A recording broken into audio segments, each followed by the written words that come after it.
Meus irmãos, nós vamos dividir o versículo 27 e amanhã à tarde vamos falar das consequências do 28, quando falarmos do 9º mandamento. O que implica esse mandamento? Não pecar contra a castidade. Uma das coisas mais bonitas que o catecismo faz é ampliar o conceito de castidade. Porque até então a ideia de castidade estava restrita aos padres, aos seminaristas, às freiras e às pessoas consagradas, que até inclusive fazem publicamente voto de castidade. Embora, para tristeza da igreja, nem sempre a gente cumpre, e nem todos cumprem o voto de castidade. Pois o catecismo coloca a castidade como um dom, uma graça e uma obrigação para todas as pessoas batizadas. O catecismo amplia esse conceito para nos mostrar que castidade não tem tanto a ver com coisas que não se deve fazer, mas que castidade tem tudo a ver com a capacidade de dar-se. O catecismo usa uma expressão muito bonita, quando diz a pessoa que consegue o domínio de si, o autodomínio, em seguida ela é capaz de doar-se ao outro. Olha que coisa linda! A pessoa que não vive a castidade não ama. O marido que não vive a castidade, ele não ama. Por quê? Se o catecismo diz que para poder dar-se a alguém é preciso a pessoa possuir-se, ter autodomínio. E aí vem uma frase revolucionária do catecismo. Diz assim: a alternativa, a opção é uma. Ou você luta e exerce o autodomínio e é feliz, ou deixa-se levar pelos impulsos estragados da sexualidade, e é bem claro, os impulsos estragados, porque ela em si é um dom maravilhoso de Deus, e torna-se uma pessoa infeliz. Eu penso que todos nós aqui, primeiro, acredito que todos nós tenhamos pecado algumas vezes e outros muitas vezes contra a castidade. Desde a infância, da adolescência, em consequência de tudo aquilo que a gente aprendeu errado, na escola, na rua, com os amigos, diante de tudo aquilo que a gente não aprendeu em casa, diante do medo, principalmente na infância, porque só diziam para nós que isso era uma coisa feia, e aí se era coisa feia, o medo de se confessar, enfim, em função de todas essas situações, com certeza, cada um de nós aqui, ou por pensamentos, por atos, por palavras ou por omissões, já pecamos contra a castidade. E uma coisa que cada um de nós já experimentou também, e que o catecismo reafirma de um modo belíssimo, como acabei de citar: todo pecado que envolva a sexualidade é gostoso. Porque tudo que se alimentar no corpo e satisfizer os desejos do corpo é gostoso. O demônio não conseguiria fazer a gente pecar se ele não revestisse o pecado com algo bom. Tome o exemplo do Padre Jonas da pescaria. Se você for lá na beira do rio com o seu anzol sem nada, peixe nenhum morde. Aí nem cobra você vai pescar. Vai pescar uma bota velha que está jogada lá dentro, vai pescar uns restos de osso que tiver lá, porque precisa de uma isca. Só que a isca, que é muito bonita, inclusive hoje se escolhe a isca conforme o peixe que se quer pescar, a isca que é cheirosa para o peixe, lá dentro tem um anzol que prende o peixe. É a mesma coisa. O encardido, para nos levar ao pecado, ele revestiu o pecado com uma cápsula de felicidade. Na hora é sempre gostoso. E depois, com certeza acontece com você também. Depois o coração se reveste de uma angústia. A pessoa começa, nós que trabalhamos com gente que veio de uma situação onde a sexualidade foi estragada ao extremo, a gente vê como é difícil depois a pessoa acreditar em si mesma. Como isso mexe com a dignidade da pessoa. Quantas e quantas moças, principalmente filhas de Betânia, que não conseguem mais se perdoar, que não conseguem mais acreditar na pureza, porque por vários motivos, até mesmo violência na infância e adolescência, acabaram se entregando, acabaram se prostituindo, com vários rapazes diferentes. É muito difícil, por mais que a gente reze, por mais que a gente imponha a mão, por mais que a gente fale do perdão, por mais que a gente ensine a misericórdia, por mais que a gente apresenta o rosto misericordioso de Jesus, a autoimagem dessa pessoa está deformada. E por isso, amanhã à tarde nós vamos falar nisso, a força do pensamento, da concupiscência, e o que fazer para combatê-lo. Porque a pessoa se torna aos seus próprios olhos em primeiro lugar, e isso também é um argumento encardido. Primeiro ele leva a pessoa a pecar, ele seduz, ele tem um instrumento na mão imenso, no mundo inteiro, e depois ele leva a pessoa a se autocondenar. Aliás, gente, todo pecado que o encardido nos sugere tem esse objetivo. A única coisa que ele quer é que você se autocondene. E aí não existe nenhum outro pecado mais grave do que a sexualidade. Porque para cometer o pecado do assassinato eu preciso ter uma arma, uma pedra, um tijolo, uma faca, um revólver. Para cometer o pecado contra a castidade eu não preciso ter nada. Ele está grudado no meu corpo, desde o meu pensamento, que nós vamos meditar amanhã de tarde, até os órgãos genitais, quando marcados com o carimbo encardido do pecado. A sexualidade, o catecismo afirma, e diga-se de passagem, a maior parte dos textos sobre sexualidade que eu tive a graça de meditar nesse livro, Sede Fecundos, foram tirados desse capítulo do catecismo. Toda a teologia da sexualidade, o lado bonito da sexualidade, que eu abordo aqui em várias páginas, que graças a Deus tem levado muita gente a aproximar-se mais e mais de Deus. Há poucos dias mesmo eu ouvi um casal me dizendo assim: olha, Padre Léo, eu queria muito agradecer ao senhor pelo livro Sede Fecundos, porque como a gente sempre gostou muito de sexo, e a mulher dele casou com ele, ela era virgem, e não é uma pessoa idosa não, é gente nova, então não é só um costume antigo não, e também para mostrar que são gente séria. Então, como a gente gosta muito de sexo, o sexo nos faz muito bem, eu sou perdidamente apaixonado na minha mulher, ela é perdidamente apaixonada por mim, diante de mim ela acha todo homem feio. Eu já achei meio exagerado, porque ele também não era, que é um homem bem arrumado, entendeu? Um jeitado assim, ao menos sabe cortar a unha, já é um grande sinal. Aliás, o homem você conhece pela unha, eu já falei isso várias vezes. Então, olha lá, vai aplaudir até isso. Era ele.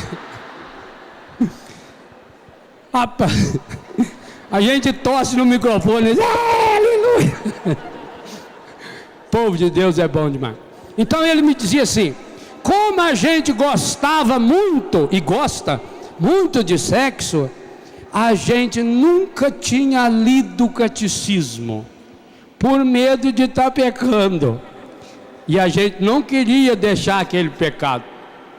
Olha, quando eu li o seu livro, que eu descobri que não é pecado, padre, eu dei pulo nessa altura. E mais, quando eu descobri que além de não ser pecado, o pecado é se afastar da sexualidade aqueles que podem e devem exercê-la, porque o catecismo afirma nesse capítulo sobre o sexto mandamento. A sexualidade é fonte de alegria e gratidão. Eu fico impressionado com a igreja, porque todo mundo sabe, a igreja na sua estrutura, ela é masculina. Os grandes, agora que já temos teólogas, mulheres teólogas, mas normalmente eram homens. Quem imprime a lei da igreja? Bispo.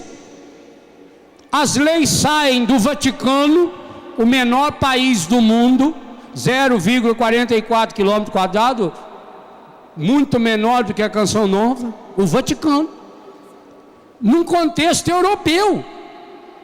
Você vai à Europa agora, por exemplo, ou há um mês atrás e mais daqui 2 meses, você não vê nem cachorro na rua, estão tudo recolhido por causa do gelo.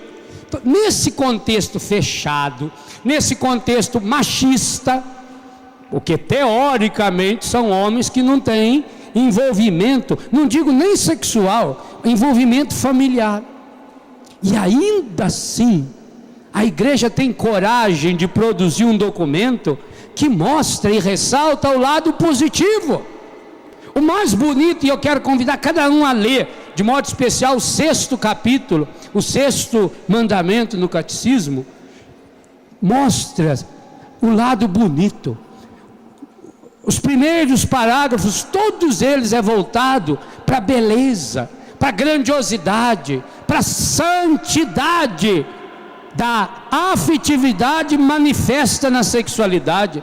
A sexualidade como uma coisa englobante. O catecismo diz lá, a sexualidade tem a ver com todo o ser da pessoa. A sexualidade no agir, a sexualidade no falar, a sexualidade no vestir. Homem tem que mostrar que é homem pela roupa que veste. Mulher tem que mostrar que é mulher pela roupa que veste, porque a sexualidade envolve pelo jeito de cortar o cabelo, de se arrumar, de se embelezar, de cuidar do seu corpo. A sexualidade vista como algo lindo e maravilhoso. E em consequência da beleza da sexualidade é que aparece uma segunda parte mostrando aquilo que pode ser falta grave contra a sexualidade. Mas é muito importante você perceber o seguinte, o mundo sabe disso. Quando você tiver uma obra de arte, quanto mais valor tiver essa obra, maior terá que ser a segurança. Por isso que nesses museus hoje, você para entrar no museu precisa passar por teste de detector de metais. Dia e noite aquilo está filmando em todos os ângulos possíveis. Tem os alarmes mais eficientes e eficazes do mundo. Tem uma proteção de vidro grosso que a gente não pode nem chegar perto, nem ver a obra de arte. Por ser tão precioso, por ser uma obra maravilhosa. A maior decepção da minha vida foi quando eu fui no Louvre, onde está a Mona Lisa. Primeiro que paga uma fortuna para entrar naquele museu. E eu fui no Louvre só para ver a Mona Lisa. Era o meu sonho. Porque eu ouvi tanto falar na Mona Lisa. O mistério da Mona Lisa eu queria ver. Mas eu imaginava que a Mona Lisa fosse um painel mais ou menos do tamanho desse aqui com Nossa Senhora, com Jesus. Na minha cabeça era assim. Não sei se por ignorância, em excesso, eu nunca tinha parado para ler qual é o tamanho do quadro.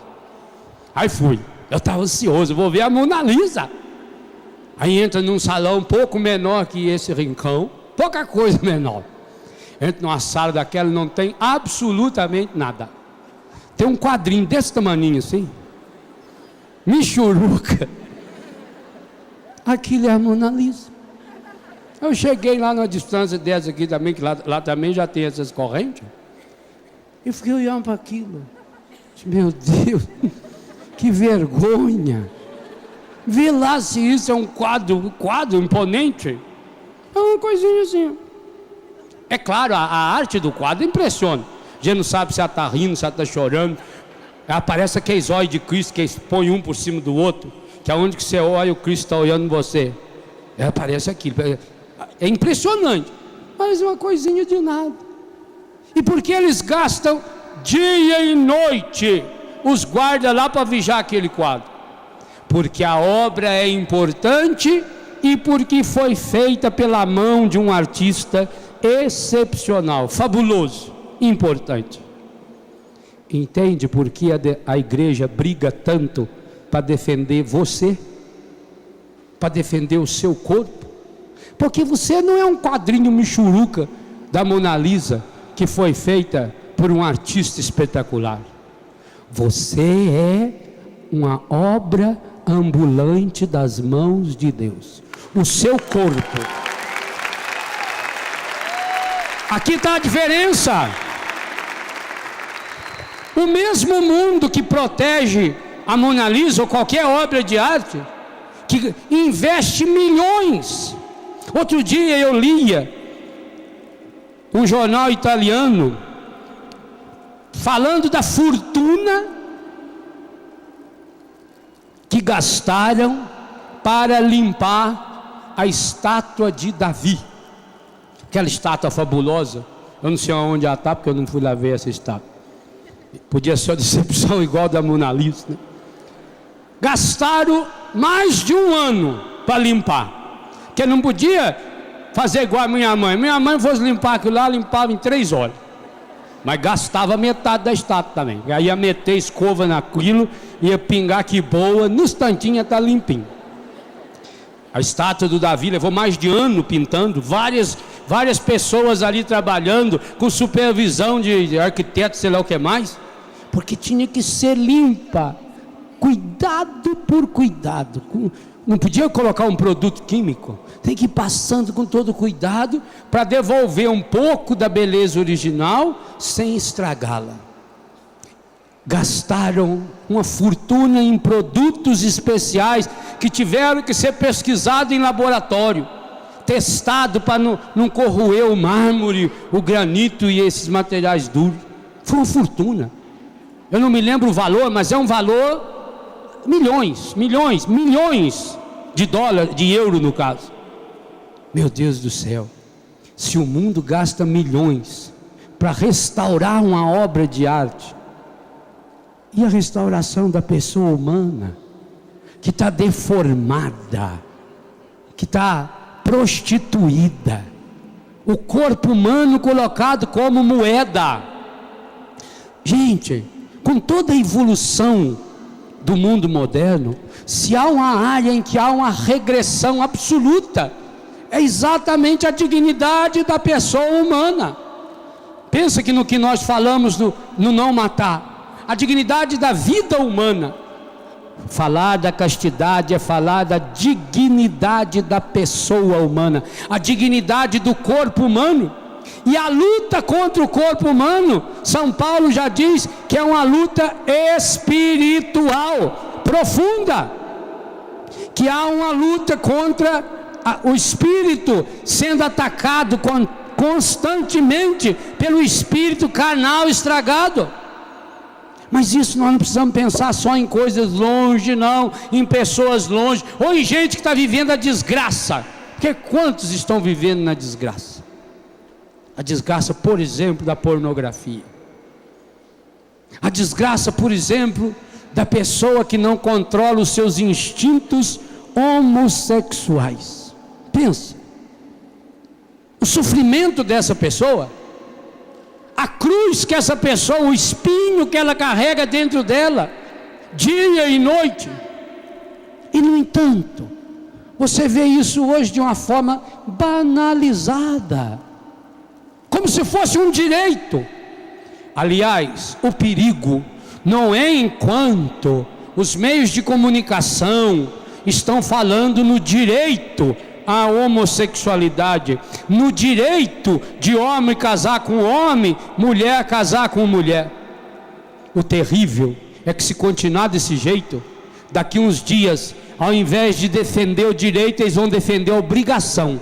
Vão dizer que cada um de nós é obrigado a ser homossexual, que cada um de nós é obrigado a ser lésbica. Por quê?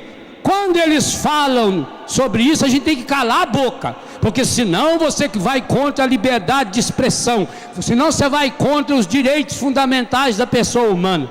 Agora, quando eles aporcalham a nossa fé, a porcalha a dignidade da pessoa humana, ninguém tem o direito de falar nada, mesmo sendo mentira. A revista Isto É, de um mês atrás, por exemplo, coloca uma manchete de capa chamando a atenção para a pedofilia cometida por um padre lá no estado do Maranhão. E depois, dentro da matéria, uma matéria fraquíssima, para chamar uma capa de uma revista que se julga tão importante, com mais de 700 mil assinantes, e depois trazer a matéria lá no fim da revista com 4 ou 5 páginas, no mais era fotografia, cita um segundo caso de uma pessoa, aliás, os dois que estavam envolvidos lá, pessoas adoentadas, pessoas estragadas. Cita então esse segundo caso que ocorreu em Anápolis. Até muitos da Canção Nova conhecem o Frei Tarcísio envolvido nesse episódio. E no meio dessa matéria, afirma que no Brasil tem 1.700 padres pedófilos. E não vi nenhum processo judicial, porque quando eu afirmo que tem 1.700 pedófilos, eu tenho que ter um laudo dizendo, declarando quem são. E por que aqui? Da onde tirou esse dado? Pega a estatística que as próprias correntes homossexuais definem, que aliás, deixa bem claro também uma coisa, hein? Não sei aonde juntaram homossexualidade com pedofilia, como se todo homossexual fosse pedófilo. Não há em si nenhuma relação. O grosso da pedofilia, e o sistema judiciário do Brasil sabe disso, o grosso da pedofilia é cometido dentro de casa, por pai, por irmão mais velho, por padrasto, por avô, por tios, por irmãos mais velhos. É cometido em casa. Mas sabem por que os meios de comunicação não fazem uma luta contra isso? Porque eles são os grandes prostituidores das nossas crianças. Quando põe uma menina, uma criança vestida de prostituta, quando paga fortunas para apresentadoras de televisão, mulheres que chegaram à fama, feita a Xuxa, por exemplo, tirando retrato para a revista, fazendo filme, aonde inclusive ela teve relações com uma criança. É uma pedófila que ganha uma fortuna, que mora numa mansão para enganar, para ser fonte de pornografia. E claro, eu nunca assisti, mas já vi propaganda do programa dela. É claro, quem mantém o seu programa? Empresas ligadas à nova era. Os desenhos animados de monstro, os desenhos animados de bicho, os desenhos animados de quem não tem família, feito ao Disney. Ao Disney é uma pena. É uma pena que tem pai e mãe juntando dinheiro para levar o filho na Disney. Que pena. Principalmente que aqui no Brasil tem parques temáticos que tem quase todos os brinquedos e pelo menos pode ir com a família. Quem patrocina esse tipo de televisão? Por isso eles não podem falar. Aí, quando pega o caso de um padre, gente, eu não estou defendendo o padre aqui não. Deus o livre e guarde. Isso é uma desonra para nós padres. Agora, o Evangelho diz que quem não tem pecado joga a primeira pedra. Eu não posso, não é porque graças a Deus eu nunca cometi um pecado desse, que eu vou agora jogar pedra nesse padre. Graças a Deus, na minha casa tem 35 crianças, e jamais alguém vai poder falar de qualquer brincadeira, para evitar qualquer coisa, de qualquer brincadeira com uma das crianças, para evitar qualquer perigo, qualquer nada. Mas eu não posso falar dele, sabe por quê? Eu não sei a história desse padre. Quando eu atendo os meus filhos que têm desvios sexuais, tanto homens como mulheres, você descobre o outro lado, que como é marca terrível, como nós precisamos lutar contra a fonte dos pecados que atingem a sexualidade, principalmente a castidade, porque a história de quase todos eles é a mesma. Quando tinha 7 anos, quando tinha 10 anos, quando tinha 12 anos, foi abusado sexualmente. E eu louvo, glorifico e bendigo a Deus, que nesses anos todos, morando no meio deles, até hoje, graças a Deus, eu nunca encontrei um caso de pedofilia cometido por um sacerdote. Então, quando eu vejo alguém que comete isso, não só padre não, estou citando padre por ser um exemplo recente, eu penso, meu Deus, e o que aconteceu com ele? Não adianta a gente querer agora criar uma corrente do passado, não, porque ele foi abusado por um outro padre, ou foi abusado por um adulto, ou foi abusado, isso não adianta, porque você vai ficar voltando, vai chegar em Adão e Eva, e chegou em Adão e Eva, ali chegou na origem, o encardido, que se disfarça de tudo quanto é jeito, para poder seduzir, ele é o pai da mentira, ele é o pai da morte, ele é o pai da sedução. Mas nós precisamos pensar, o que será que levou esse coitado?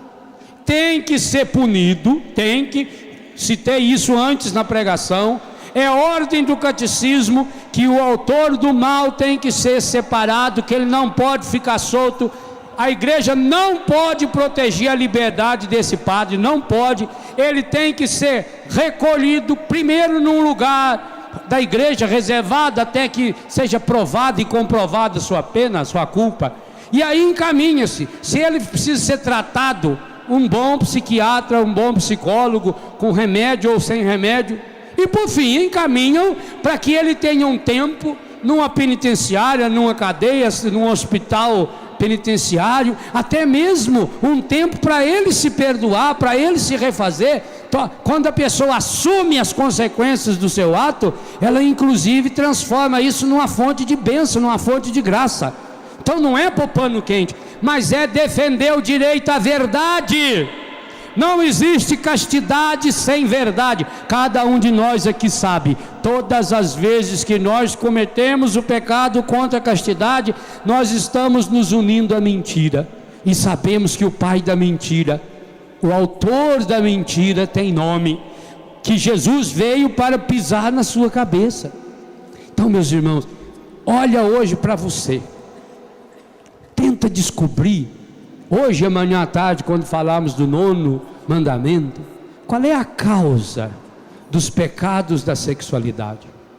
E não há dúvida, seguindo a dinâmica do catecismo, uma das causas, e eu falo explicitamente isso no livro Sede Fecundos, poucas vezes eu recomendo um livro meu, mas eu vou recomendar esse livro, para principalmente os casais, e para também aqueles casais que estão se preparando para o matrimônio, porque estou absolutamente convencido, os casais precisam descobrir isso que o catecismo mostra como base da castidade, precisam descobrir a beleza da sexualidade, e aí precisa um primeiro passo para isso. Primeiro passo, eu preciso descobrir a beleza do meu corpo, da minha alma, e como isso está entrelaçado. Eu preciso redescobrir, porque volta a fita. Você que tem DVD, como lá nos Estados Unidos eles falam, dividir, chique, né? Mas dividir, parece que está dividindo as coisas, mas tá bom. Volte a fita, no que eu falava há poucos minutos atrás. O objetivo do encardido, quando quer nos seduzir, é fazer você perder o autodomínio, porque perdendo o autodomínio, você não se valoriza. Em cidades grandes, Curitiba, isso é muito comum, a gente vê sempre. Você vê 9 da manhã, 10 horas da manhã, na beira da rua, aquelas prostitutas em final de carreira, E o triste é que uma prostituta chega em final de carreira muito cedo. Com 30 e poucos anos ela está completamente acabada, pelas noites inteiras que passou acordado, pela bebida, pela droga, e principalmente pela autopunição. O pior é a autopunição. Hoje sabe-se que em países mais adiantados em pesquisas, descobriu-se que há um elevado índice, muito maior do que o normal, de câncer do útero e de mama em mulheres prostituídas. Claro que a pessoa fica se autopunindo, mas antes dela chegar no fim, ela está ainda no final da carreira, ela vai para a beira da rua se oferecer por R$2, por R$3, por R$5, pedindo: paga um cafezinho para mim. Olha o que a pessoa chega. Ela perdeu a sua dignidade, ela perdeu o senso da beleza do seu corpo. Não fale para ela, ela não acredita que ela é templo do Espírito Santo. E o mais bonito, e eu faço questão de falar, já falei isso lá dentro da zona, quando fomos entrevistar as prostitutas. Nem quando você estava no mais fundo, e isso vale para você também, para cada um de nós que já cometemos pecados contra a castidade, nem quando você está no mais fundo do poço, cometendo o mais hediondo pecado, o Espírito Santo não abandona você. Isso é amor. Isso é amor. Os dons de Deus são irrevogáveis. E gente, aqui está o único segredo capaz de restaurar uma pessoa, qualquer um de nós, que um dia já estivemos mergulhados nesses pecados. O Espírito Santo é um dom colocado em nós pelo Pai quando nos teceu no seio de nossa mãe, por Jesus quando na cruz dá-se inteiramente, tanto que nós comungamos, e pelo Espírito Santo que a partir do sacramento do batismo não nos abandona jamais, jamais. Por mais medonho, por mais hediondo, por mais terrível, por mais miserável que seja o pecado dessa área, porque esse é o mais grave pecado que nós podemos cometer. São Paulo vai deixar isso com muita clareza. Olhe, por exemplo, a primeira carta aos Coríntios, capítulo 5, Tobias, que já mostra que principalmente no matrimônio, o demônio só tem ação na vida e na história daqueles que se casaram banindo Deus da sua vida. Por mais terrível que seja esse pecado, por mais medonho, por mais pavoroso que seja esse pecado, o Espírito Santo não abandona você. O que o encardido faz? O encardido tenta, pela deformidade do nosso corpo, em primeiro lugar pela exposição do corpo, e depois pela deformidade do corpo, porque já disse, o corpo de uma pessoa que se prostitui caminha muito rápido para a destruição. É como o corpo de um jovem que se droga, em muito pouco tempo ele está completamente deformado.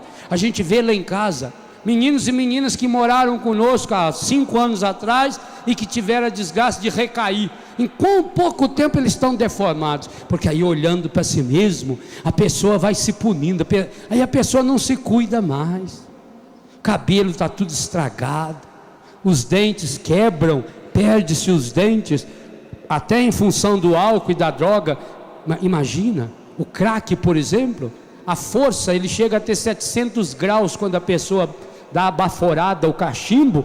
Imagina isso na raiz dos dentes. Então perde-se os dentes, o cheiro da pessoa, passa dias sem tomar banho, aquela sujeira vai grudando, vai aparecendo um monte de feridas no corpo, sarna, bicheira no corpo.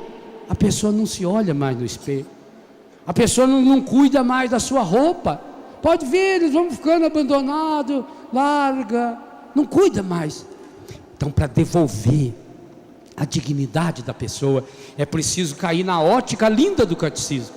E a ótica é essa: a sexualidade é boa, a sexualidade é fonte de vida, a sexualidade é obra privilegiada das mãos de Deus. Para chegar nessa visão correta da sexualidade, é preciso a visão correta do corpo. Não sabeis que vosso corpo é templo do Espírito Santo? Por que precisamos ter o cuidado com a roupa? E o cuidado também como veste essa roupa? Para não despertar no outro a concupiscência, tema do nono mandamento. Para não despertar no outro um olhar estragado. Vou dar um exemplo simples. Eu partilhei isso com uma irmãzinha aqui hoje. As meninas que gostam de usar uma calça jamais justa, se for ajustada não é tão problemático, mas põe uma calça, mesmo uma calça jeans, e para carregar o celular, põe o celular aqui no bolso de trás, ingenuamente, pois isso é um atrativo do olhar do outro, porque ao colocar o celular, como a calça já é justa, destaca ainda mais o contorno do corpo. Segundo, qualquer um de nós tem a atenção do olho chamado por qualquer coisinha fora do lugar. Você já notou como incomoda você ver alguém com a boca suja? O ranho da pessoa escorrendo, o tatuzinho grudado aqui assim, dá vontade, eu tiro. Dá licença, eu estou com um tatu aqui. Você, a primeira coisa que faz quando uma pessoa está comendo é mostrar que ela está com sujeira. E normalmente quando você fala para ela limpar, ela sempre limpa do lado errado. Isso é uma pesquisa que eu fiz. Estou agora descobrindo as causas. Qualquer um de nós, você vê uma mancha no lugar, você olha para aquela mancha. Aquele celularzinho colocado aqui no bolso, ingenuamente, nenhuma menina colocou o celular ali para chamar a atenção. Vira uma isca, porque você olha, por causa do celular, olhou, aí, e se ela for ajeitada? Pior ainda. Quando for uma coisa meia deformada, você ainda louva o Senhor, aí é um hino à castidade. Mas quando é uma coisa ajeitada, e aquilo parece um imã, que puxa você não quer ver, mas os olhos desobedecem a gente, ele vai e olha, vai e olha. Isso é uma luta. Então, eu tenho que perceber, o meu corpo é templo do Espírito Santo, a beleza do meu corpo, eu vou proteger o meu corpo porque ele é a grande obra de arte. Se uma obra de arte do mundo merece tanta segurança e tanto cuidado, eu preciso proteger a maior de todas as obras de arte, que sou eu, o meu corpo. Não tem esses artistas aí que paga seguro, faz seguro das pernas, seguro do braço, seguro do seio, seguro de vida? Ótimo. E você está fazendo um seguro para a vida eterna?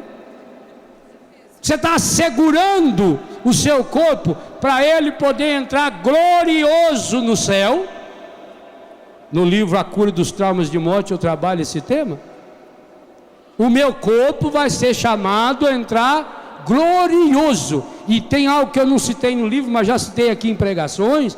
Esses santos que tiveram o dom, a visão do céu e do inferno, todos eles, esses místicos, viram algo em comum.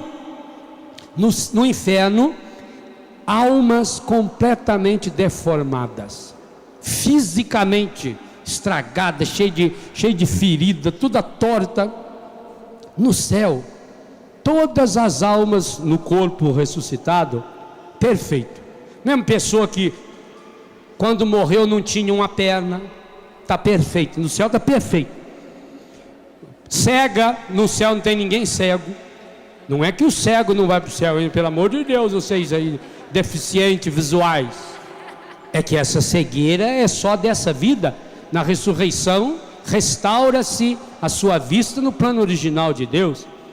O corpo que era deformado, por exemplo, por uma ferida, por um câncer, no céu está completamente intacto, uma beleza infinita. Inclusive a pessoa, isso eu falo no livro, a pessoa tem o dom da locomoção, a pessoa numa rapidez maravilhosa. Lá no céu você vai se deslocar de um lado para o outro com uma rapidez imensa, até porque está fora do tempo e do espaço.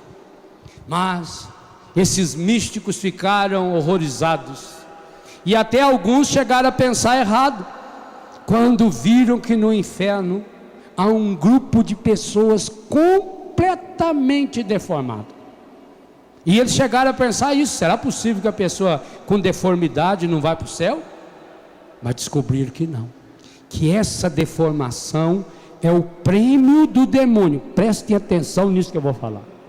Essa deformação no inferno, pelo amor de Deus, não pense errado, que esse ano que vem, inclusive, o tema da campanha da fraternidade são os deficientes físicos. A igreja quer nos ajudar a perceber o seu valor e a sua dignidade. Então, pelo amor de Deus, age e pensa corretamente, que essas almas, portanto esse corpo que está no inferno, todo deformado, foi o prêmio que o encardido deu a todos aqueles e aquelas que morreram sob o domínio do pecado contra a castidade. Olha a gravidade. A pessoa que morreu no pecado, pecando, ou que não conseguiu superar o seu pecado sexual, que não recebeu absolvição a partir dessa realidade, o prêmio que o demônio dá é ficar parecido com ele, é ficar incompleto, é ficar mutilado, é ficar no sofrimento, é ficar na feiura, é ficar na deformidade. Então, meus irmãos, ao recuperar o valor, a beleza, a santidade do nosso corpo, da nossa carne, de cada parte do nosso corpo, é por isso que nós protegemos com maior cuidado, com maior carinho, os nossos órgãos sexuais. É por isso que eles estão revestidos de uma intimidade. Por isso que eu acho medonha essa moda de usar a calça comprida lá embaixo assim, para ficar parecendo a calcinha e a cueca. Coisa medonha. Antigamente, uma mulher que tivesse parecendo a combinação. A senhora usou combinação? Combinação é quando a alcinha vem no ombro. Ou, aí muitas usaram, anágua. A mulher que parecia a ponta da anágua, a gente cutucava e falava: está vendendo farinha. Mas também não sei porque quer vender farinha. E a moça falava com vergonha. Você falava: ela desculpa, ela disfarçava assim, enrolava, né? Porque era uma vergonha. Imagine se na casa da gente a mãe lavava calcinha, essas coisas, e ficava expondo lá no varal para os outros. Isso era uma coisa mais íntima. Hoje não, é. Aqueles rapazes assim, que a calça lá embaixo, e uns têm uma bunda muito feia ainda, e põe aqui a cueca, ainda fazendo propaganda, não sei do nome da cueca. Ah, isso é muito feio. Seu corpo é templo de Deus, tem que ser cuidado. Põe uma roupa desse, pior, eu não consigo entender. Eles vão lá, compram uma calça caríssima, cortam um pedaço dela para ficar tudo cheio de rasgado, usa aquilo sujo, caído. Ô rapaziada, vocês até que não são tão feios assim não, mas fica medonho, fica pavoroso. Põe a roupa na altura certa, dá uma ajeitada, em qualquer época da vida. Por quê? Porque quem me fez é Deus. Tem uma música que a Melinha cantava, foi Deus que fez você. Foi Deus, seu corpo é obra-prima de Deus. Quando a gente vai aumentando a nossa capacidade de perceber o valor do nosso corpo, acontece uma coisa maravilhosa. A pessoa passa a valorizar o corpo do outro. Vocês já observaram quantas obras de caridade verdadeira, existiu e existe ao longo da história da igreja? Desde uma Madre Teresa de Calcutá ao nosso querido Padre Roberto, que vai catando esse irmão da rua. A nossa obra Betânia, que com muita alegria eu louvo a Deus o que Ele tem feito em Betânia, que vai acolhendo os deformados, os estragados. O que motiva-nos a fazer isso?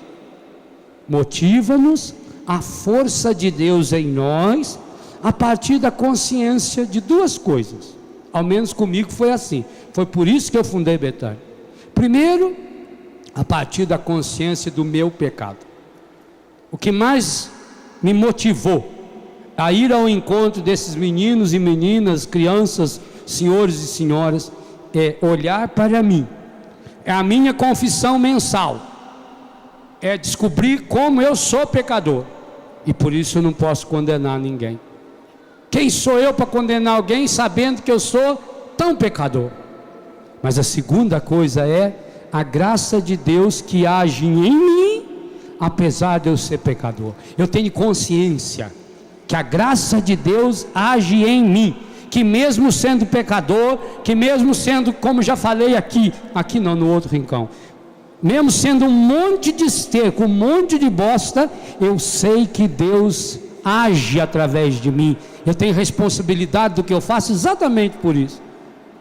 Pois é esse o caminho também na sua vida. Primeiro, você tomar consciência dos seus pecados. A pior coisa que a gente faz com o pecado é não assumi-lo. Eu tenho que tomar consciência, eu sou pecador.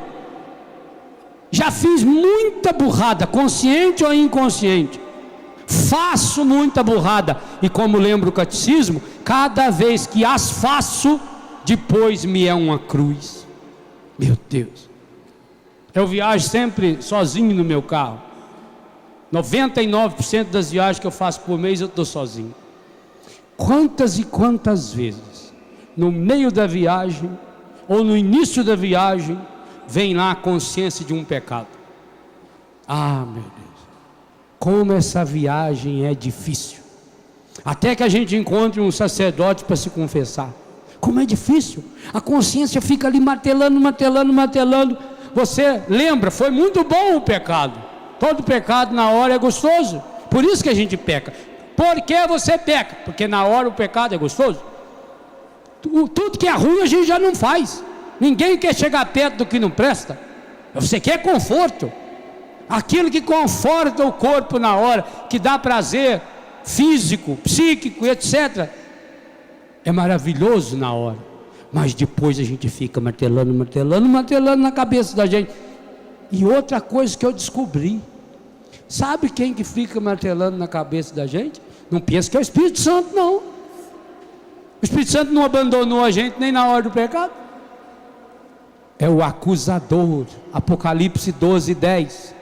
Aquele que dia e noite, eu entendo também esse dia e noite, com essas pessoas que mergulhadas no pecado não conseguem dormir.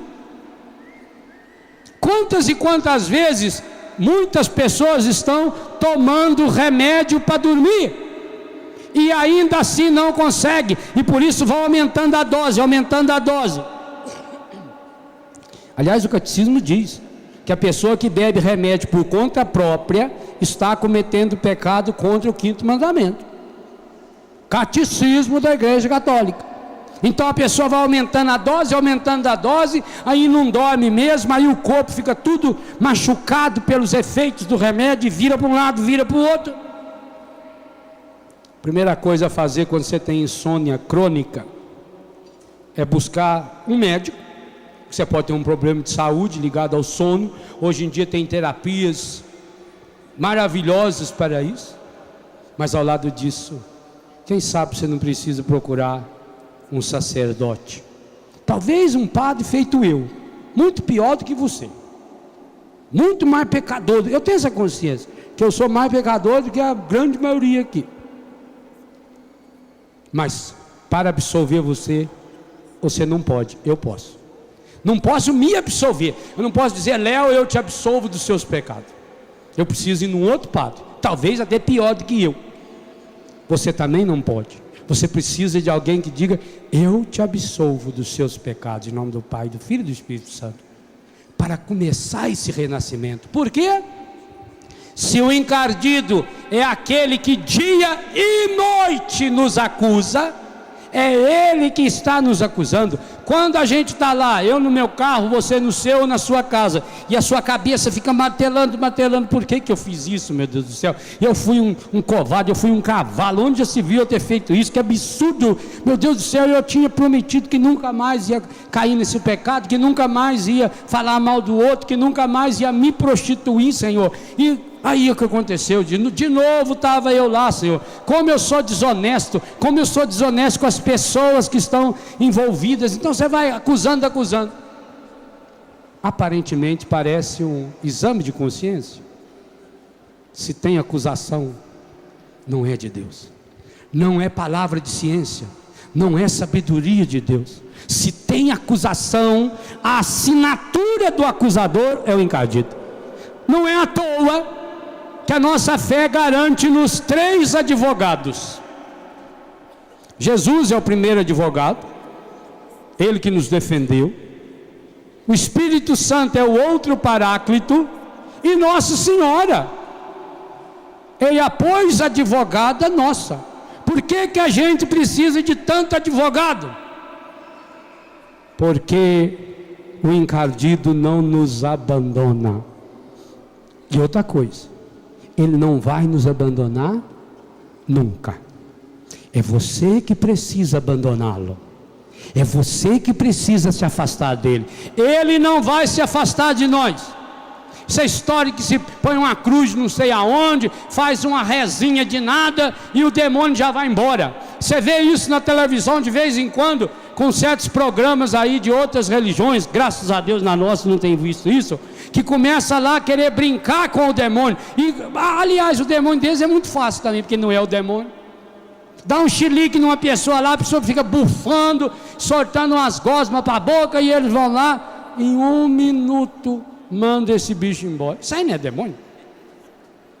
Se você quer descobrir o ministério de libertação, por exemplo, leia o livro do padre, do Frei, como é? Elias, no seu sobrenome, Elias Vela. Lá você vai descobrir. Ele que trabalha nesse ministério, para expulsar o demônio de uma pessoa, leva semanas, dias, meses e anos. É um combate profundo. Então nós precisamos combater esse inimigo, principalmente porque ele se instala na sexualidade. Exatamente pela dinâmica que o catecismo apresenta. Porque a sexualidade é linda, é marca de Deus, marca registrada de Deus. Agora vocês imaginem, se o meu corpo é templo do Espírito Santo, se o meu corpo é marca registrada de Deus, então imagine quando um marido e uma mulher unem-se sexualmente. É o lugar mais parecido que tem do céu na terra. É quando você, marido, e você, mulher, unem-se sexualmente. A melhor e mais bela, mais perfeita e mais plena reprodução física de Deus, da comunhão do Pai, do Filho e do Espírito Santo, da beleza da Santíssima Trindade, retrato do céu, é quando um homem e uma mulher consagrados a Deus se unem sexualmente. Inclusive, a marca daí é a possibilidade de gestar uma nova vida, imagem e semelhança de Deus. Mas a marca primeira é o prazer e a alegria. Está no catecismo da Igreja Católica, e eu cito algumas vezes no livro Sede Fecundos. Marca registrada do amor de Deus na sexualidade é o prazer e a alegria no corpo e na alma. O catecismo cita o discurso do Papa Pio XII, no dia 29 de outubro de 1951, numa quinta-feira à tarde. A fonte da vida, a fonte da graça que é a sexualidade, fonte de vida, os atos próprios. Aliás, eu fico impressionado com o catecismo, quando ele fala os atos próprios, pelos quais o homem e a mulher se unem. Que visão maravilhosa! O catecismo apresenta no plural os atos, pelo qual o homem e a mulher se dão. esse é o verbo da tradução portuguesa. Os atos próprios, plural, pelos quais o homem e a mulher se dão. A doação na relação íntima é da mulher e do homem. Quando essa relação é isolada, então é mais apropriado falar em prostituição do que intimidade corporal, do que relação íntima. Esses atos próprios, por que plural? Porque a igreja percebe que a sexualidade não se resume no momento de interpenetração genital, mas que tudo aquilo que envolve o casal, e quem não sabe tudo que envolve, poderá descobrir aqui, aonde eu falo explicitamente, inclusive dos detalhes. Eu falo até onde você pode pôr a mão, a língua, o nariz, o olho, a alma, os atos próprios, tudo aquilo que envolve a sexualidade, desde o amanhecer, das palavras carinhosas. Hoje em dia, até cachorro tem celular. Você tem gente que pendura o celular no pescoço do cachorro. Caso o cachorro se perder, alguns já treinaram ele a apertar o botãozinho, o número 2, que aí é ligação rápida, e ele já liga. Agora é difícil ele falar onde que ele está, né? Então já até cachorro tem celular. Você tem celular, seu marido tem celular. Agora ainda mais que estão fazendo promoção de R$1 no celular, possível você não poder comprar um celularzinho de R$1. Aí passa lá um e-mailzinho para a mulher: é hoje. Pronto. Exclamação. Tô indo. Já vou. Né? Amo ter. Olha que coisa bonita. Então, eu não gosto de apertar aquelas teclinhas para escrever carta no celular. Mas você vê meu sobrinho, por exemplo, um instantinho. Treina. Ou senão já deixa fixo ali no repete dele. Aí todo dia você só manda. É gesto. A mulher saiu mais cedo, deixa lá com um batom. Ou já deixa um batom velho ali em cima, né, para o homem usar. Te amo. Palavras bonitas, palavras carinhosas. É o cuidado com o corpo, numa higiene, no perfume do meu corpo. Eu estou me lavando, eu estou me perfumando, eu estou me barbeando, eu estou me depilando para você, porque eu amo você. São os atos próprios, é plural, são as palavras, mas também significa os atos próprios na hora da intimidade, de dar tempo ao outro, de saber esperar o outro estar preparado. Sexualidade não pode ser uma coisa animalesca, não, onde o macho vem e porque ele está com vontade e não tem autodomínio, ele tem que fazer o serviço dele. Não, ser humano nem animal. Boi faz isso. Boi chega e faz o serviço. Por isso, olha o negócio que tem na testa dele. Dizem que o chifre é próprio do homem, que o boi usa de enxerido. Não sabemos se é verdade, ainda não pesquisei esse tempo. Então, são os atos próprios, as palavras, os gestos de carinho, o lençolzinho cheiroso. Compra aquele sofá, aquele sofá. Também tá, o sofá é apropriado dependendo se não tiver gente perto. Compra aquele lençol de seda, aquele lençol de malha, como é gostoso. A gente que dorme sozinho já gosta tanto de um lençol cheiroso. Aproveitar aquele lençol cheiroso, aquela pessoa do seu lado, vá falando palavras bonitas, vai dizendo para essa pessoa o quanto você gosta dela, o quanto ela é importante na sua vida. É uma hora de cura, é uma hora de restauração. Por isso o último capítulo do livro trata exatamente essa temática da oração sexual, de transformar a sua relação íntima num momento de intimidade com Deus. Sabe por quê? Porque ali o Espírito Santo está presente de modo tríplice. Não sei se não tem outra situação que o Espírito Santo esteja tão presente. Primeiro, ele está presente no corpo da mulher. Segundo, ele está presente no corpo do homem. Terceiro, ele está presente no sacramento que uniu os dois, formando uma só carne. No penúltimo dia do ano, na festa da Santíssima Trindade, peçamos ao Senhor: Pai Santo, Pai querido, Pai amado, dá-nos hoje a graça da castidade. Dá-nos a graça de percebermos a beleza da castidade, porque a gente precisa se guardar, porque a gente precisa se proteger, porque a gente precisa cuidar do próprio corpo. Dá-nos, Senhor, a graça de perceber a beleza do nosso corpo. Eu sei, Senhor,